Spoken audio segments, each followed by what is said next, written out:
اب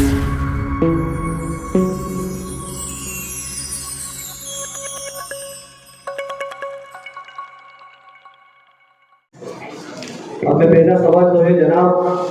فاروق قادری صاحب سے کرنا چاہوں گا کہ آپ یہ بتائیے کہ حدیث کسے کہتے ہیں؟ السلام علیکم ورحمۃ اللہ وبرکاتہ۔ وہ قول یا فعل یا تقریر جس کی نسبت پیارے آقا صلی اللہ علیہ وسلم کی جانب کی گئی ہو اسے حدیث کہا جاتا ہے۔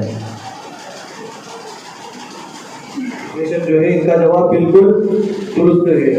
یعنی رسول اللہ صلی اللہ علیہ وسلم کے قول فعل اور تقریر کو حدیث کہتے ہیں۔ میرا دوسرا سوال جو ہے جناب مستقیم رضوی صاحب سے ہے کہ کیا جس طرح قرآن مجید احکام شریعت میں دلیل ہے اسی طرح حدیث بھی احکام شریعت میں دلیل ہے؟ السلام علیکم ورحمۃ اللہ تعالی وبرکاتہ۔ جی ہاں، جس طرح قرآن کریم احکام شریعت میں دلیل ہے اس طرح احادیث مبارکہ بھی احکام شریعت میں دلیل ہے، اور جس طرح قرآن کریم کے احکامات پر عمل کرنا ضروری ہے اس طرح احادیث مبارکہ پر بھی عمل کرنا ضروری ہے، کیونکہ اللہ تبارک و تعالیٰ نے اپنے کلام مقدس میں ارشاد فرمایا ہے وَمَا آتَاكُمُ الرَّسُولُ فَخُذُوهُ وَمَا نَهَاكُمْ عَنْهُ فَانْتَهُوا، یعنی جو کچھ تمہیں رسول عطا کرے وہ لے لو اور جس سے بات لینے کا حکم دے اس سے رک جاؤ۔ یعنی نبی پاک صلی اللہ علیہ وسلم جو بھی کچھ عطا کرے چاہے وہ قول کی صورت میں ہو یا کسی اور صورت میں اسے لے لیا جائے۔ اور ایک اور جگہ اللہ تبارک و تعالیٰ نے ارشاد فرمایا مَن یُطِیعِ الرَّسُولَ فَقَدْ اطاع اللہ، یعنی اللہ تبارک و تعالیٰ کی اطاعت یعنی نبی پاک صلی اللہ علیہ وسلم کی اطاعت کرنا یہ اللہ تبارک و تعالیٰ کی اطاعت ہے۔ تو اللہ تبارک و تعالیٰ نے نبی پاک صلی اللہ علیہ وسلم کی اطاعت کو اپنی اطاعت فرمایا ہے، تو اس سے یہ معلوم ہوا کہ نبی پاک صلی اللہ علیہ وسلم کے اقوال اور آپ کے افعال احکام شریعت میں دلیل ہے، اور ان کا دلیل ہونا یہ قرآن کریم سے ثابت ہے۔ بے شک ان کا جواب بالکل درست ہے اور بہت ہی بہترین انداز میں انہوں نے جواب عنایت فرمایا ہے۔ اب میں تیسرا سوال جو ہے کرنا چاہوں گا جناب فاروق رضوی صاحب سے کہ آپ بتائیے کہ جب تمام مسائل قرآن کریم میں موجود ہے تو ہمیں حدیث کی ضرورت کیوں ہے؟ بے شک قرآن کریم ایک مکمل ضابطۂ حیات ہے اور اس کے اندر انسان کی زندگی کے بارے میں تمام رہنمائیاں موجود ہیں، مگر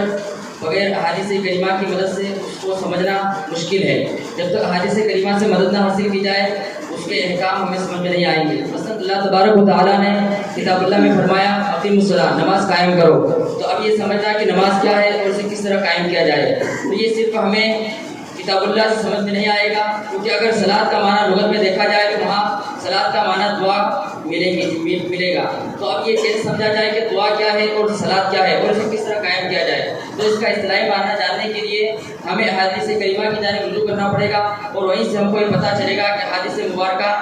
کی ضرورت کیوں پیش آتی ہے۔ گویا کہ جو احکامات قرآن مجید میں موجود ہیں ان کی تفسیر اور ان کا پریکٹیکل حدیث کریمہ میں موجود ہے۔ بے شک ان کا جواب بالکل درست ہے۔ آپ نے دوسرا سوال کرنا چاہوں گا جناب مستقیم رضوی صاحب سے